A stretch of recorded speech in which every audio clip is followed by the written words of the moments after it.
check 4, we call. Yeah, like here we're 25 big blinds deep and I only have a board in pair, so this should be a very, very easy fold here. Well played. Like even if his bluffing range always has 2 overcards to our pair, and I don't expect that to be a bluff, like maybe 10% or less. Wait. 8-6 suited, so we limped, so it's probably a bit more of aggressive opponent. We limp call, hit our open ender and 1 overcard to the second pair. So if he checks there, he has some kind of, actually can be pretty wide range, like it can be some value, some draws, and a decent amount of air. So we're gonna bet against this range. If we face a raise, we can just get in. We definitely have the equity there. And he has king 5 suited, definitely interesting play by him. That's the same hand.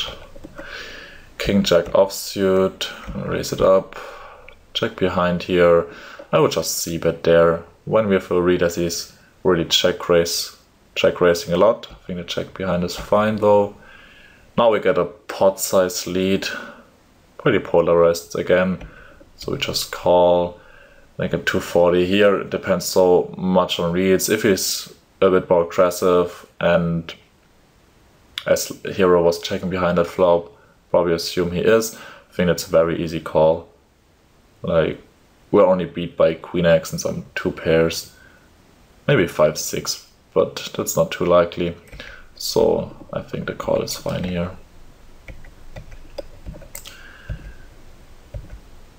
Check 9 offsuit, decent board to check raise. Like low card boards, especially like with a flush draw, always alright to check raise. You can rep decent amount of hands, and when they call, they almost always have overcards or weak pairs, so we can also barrel.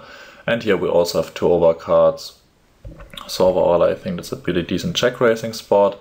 The 8 not too bad for our range. None of his overcard floats hit. And so yeah, I like the barrel here with the intention of triple barreling a lot.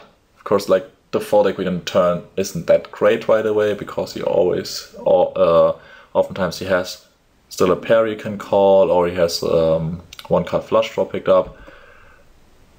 So we're gonna plan on barreling decent amount of rivers, but we get a fold right away. King 6. Here we just do a 30 c-bet. Because readers, I don't like a check behind here, like we can't call a turn bet. If he's more aggressive, checking behind 1 overcard is definitely fine on that board. Here when he checks again, I would do a small value bet, something like 40. Just a lot of draws and maybe some overcard type hands in this range, against which I don't want to check behind, as we also can call really a river bet. Yeah, like if you're gonna value bet, the turn is definitely a better place, because now only some weird 5 or 6x can call. So yeah, definitely step on the turn there. Check 6. We check behind here, which I don't like too much. Our hand is actually pretty strong, especially if he's check raising a lot. So I would just bet call here. Like we can bet call check raise on a safe turn, we can get it in. And if he's really passive, like we can just bet fold. Like we don't want to give him free cards then when he's only check raising like 15%.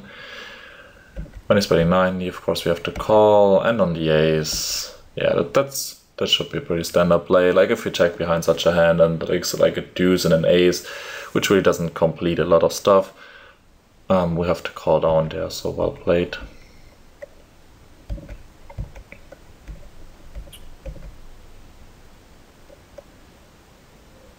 King jack, we c-bet small, which is fine. Against more aggressive opponent, checking behind would be also okay.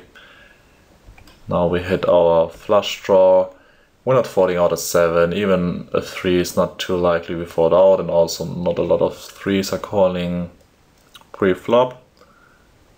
So we basically don't follow any better hands, only worse hands, because we have king high here, which is good a decent amount of the time.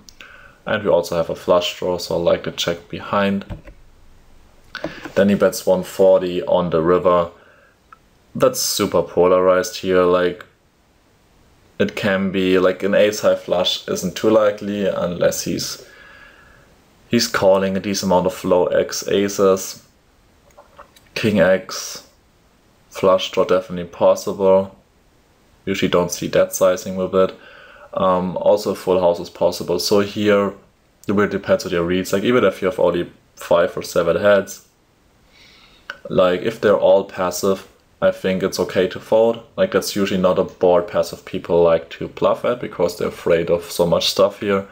If it's a bit more aggressive, I think this is definitely fine to call, as he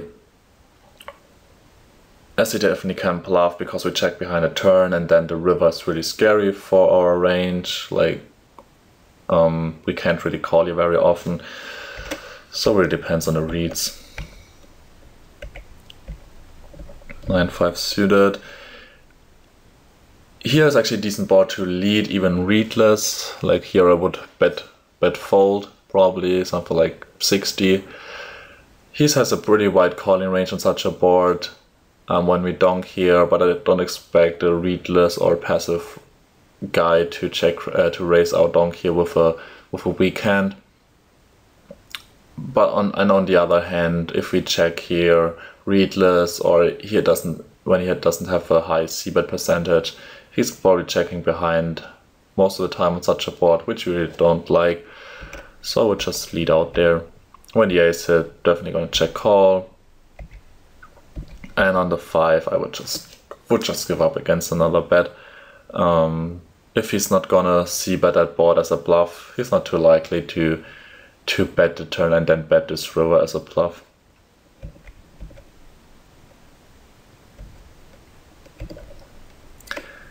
Sevens, we min raise for like 15 big blinds. Face a pot-sized donk. Our hand is decently strong, so we're just gonna call. He's jamming here. I don't like that too much. Again, you're just folding out air. Against draws, you're flipping anyway, and against 9x or 6x, it doesn't matter what you do. So like in those spots, always compare your options. Like, what are the advantages of jamming here? What are the advantages of calling?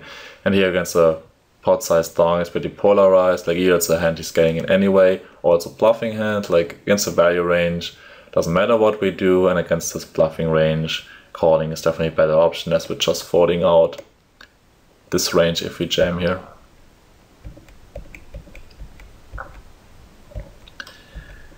Queen 9, hit second pair top kicker or good kicker, and we face a check jam.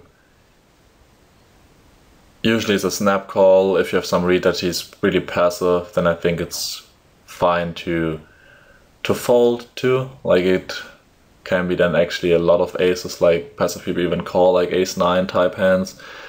But readless on most cases, I would call that, with the ace being the high card. Like if it would be a king or a queen, I mean, we have the queen, but if you have like jack 9 and it's like queen 9 or king 9, I would probably fold most of the time, because then there are way more top pairs possible, with people, which people definitely just check jam a lot of times on such boards. But with the ace, I think we can safely call there.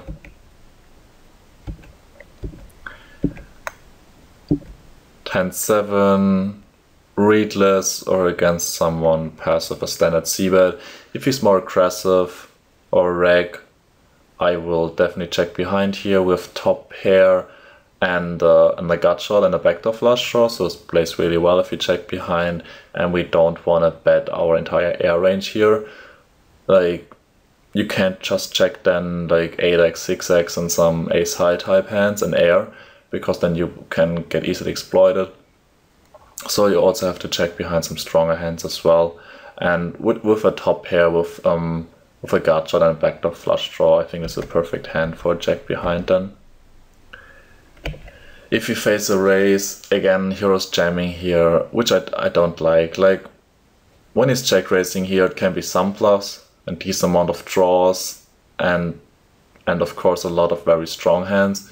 And if we compare our equity against draws, we're not that great of a shape, like 40 to 60% probably. Against his value, we're pretty much crushed.